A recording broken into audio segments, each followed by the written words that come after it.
أعوذ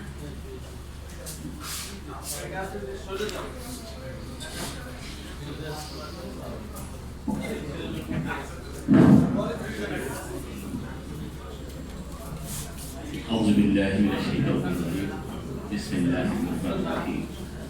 الحمد لله رب العالمين والصلاة والسلام على آله وصحبه أجمعين উপস্থিত আজকের এই অনুষ্ঠানে শ্রদ্ধাভাজন সহকর্মী প্রিয় সভাপতি আজকের অনুষ্ঠানে দাবি আদায় ঐক্য পরিষদের সম্মানিত মুখ্য সমন্বয়ক সহ অন্যান্য সমন্বয়কবৃন্দ এবং জাতীয় নেতৃবৃন্দ আজকে যাদের উপলক্ষ করে যাদের মাধ্যমে আজকের এই অনুষ্ঠান বাংলাদেশ আন্তঃবিশ্ববিদ্যালয় কর্মচারী ফেডারেশন কর্তৃক আয়োজিত আজকের অনুষ্ঠান সেই অনুষ্ঠানে আজকে যারা সামনে অডিয়েন্স আপনারা উপস্থিত আছেন সবাইকে আমার সশ্রদ্ধ সালাম এবং আন্তরিক মোবারকবাদ জানাচ্ছি। প্রিয় সহকর্মী, আমি আজকে আপনাদের সামনে থেকে আমার যে আলোচক বৃন্দ আছেন তাদের বক্তব্যগুলো শুনতাম, কিন্তু সামনে আমার একটা বিশেষ কাজে আমাকে যেতে হচ্ছে, পারিবারিক কাজে। এই জন্য আমি একটু ভোটটা চেয়ে নিচ্ছি। প্রিয় ভাই ও বোনেরা, আপনারা জানেন যে দীর্ঘ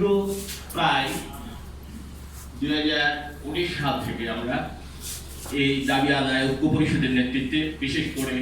আমাদের যে সম্মানিত মুখ্য সমন্বয়ক জনাব ওয়ারেস আলী সাহেবের নেতৃত্বে আমরা সরকারকে বিভিন্নভাবে সভা, সেমিনার, সিম্পোজিয়াম এবং বিভিন্ন কর্ণকহরে সাংবাদিক সম্মেলন করে, এই দেশব্যাপী বহু সাংবাদিক সম্মেলন করে আপনাদের কাছে, সরকারের কাছে আমরা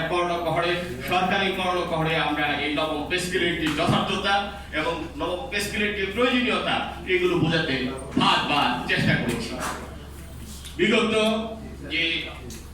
সরকার এসেছিলেন, এই যে ফ্যাসিস্ট সরকার বিদায় হওয়ার পরে যে একটা সরকার এসেছিলেন, সেই সরকার আমাদেরকে কথা দিয়েছিলেন যে আমাদের এই নবম পে স্কেলটা বাস্তবায়ন করবেন, কিন্তু দুর্ভাগ্য আপনারা সেটাও জানেন যে সরকার শেষ পর্যন্ত আমাদের সাথে প্রতারণা এক যুগান্তকারী স্বাক্ষর রেখে গেছেন, যেটা সারা বাংলাদেশের 22 লক্ষ মতান্তরে যারা সরকারি কর্মচারীদের সাথে প্রত্যেকটা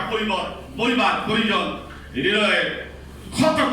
হৃদয়কে ক্ষত এবং বিক্ষত করেছে। প্রিয় ভাই ও বোনেরা, আপনারা জানেন যে এই যে সরকার, যে আজকে যে সরকার এসেছে, সেই সরকার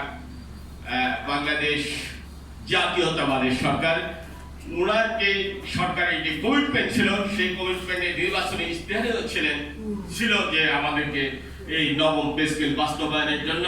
সরকার আমাদেরকে, যদি ওনারা ক্ষমতায় আসেন, আমাদেরকে অচিরে নবম পে স্কেল বাস্তবায়নের জন্য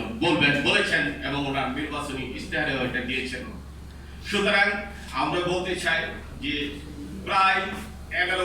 12 বছর আমরা পে স্কেল থেকে বঞ্চিত। যেহেতু আজকে গণতন্ত্রের